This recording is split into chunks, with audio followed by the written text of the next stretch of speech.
So in any golf swing, the worst thing that a golfer can do is flip at the golf ball with their hands. And we can see here's new golf student Dallas Walker from his lesson yesterday. But you can see his move through impact is this club head is passing the hands way too quickly. We have rear shaft lean through impact.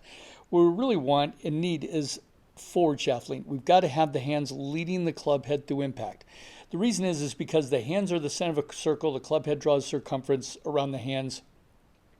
When the club head passes the hands too quickly, now the club head goes from traveling down, it passes the hands, and now starts traveling up through impact. It's impossible to consistently hit ball, then the ground, if this club head is passing the hands too quickly.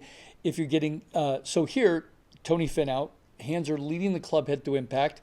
He hits ball, so we're going to go, there's the ball, he hits the ball, then the ground, there's the ground being hit after the golf ball.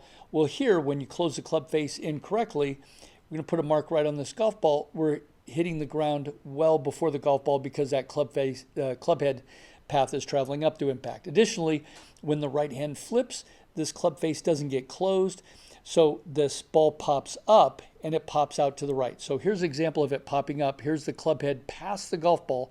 The golfer is sliding the club underneath the golf ball. So you're adding loft to the club face.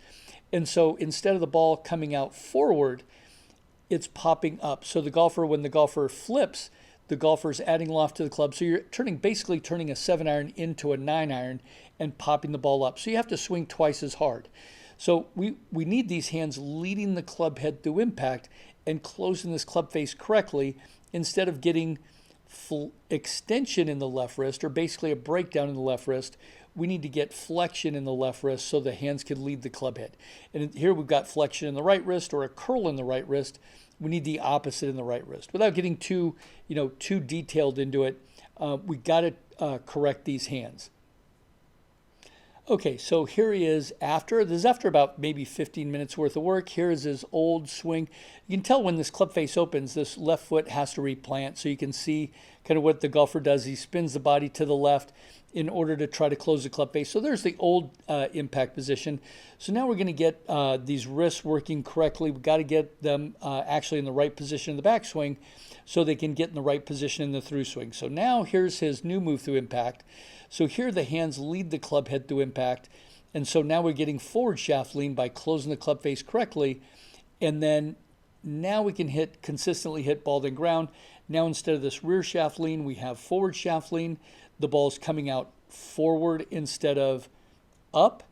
And we can tell that the hands are leading the club head through impact because right at impact, here's his old impact position. See how much of the left short leg, see how much of the fabric we can see on the left leg. Here, the hands are out past the left hip or the left thigh, so now we know that the hands are accelerating. And plus, we don't stop there. We keep training the hands, the wrist to close the club face correctly. And now instead of this kind of arms pulled up into the body, now we've got these hands leading and pulling the club head through. And now here we can add, now we can get some extension and get some distance without swinging harder. Now the hands get to accelerate, and when the hands are accelerating, the club head is accelerating. Okay, great work, huge improvement with this new golf student, Dallas Walker, and we'll just keep ingraining and keep improving from before to after.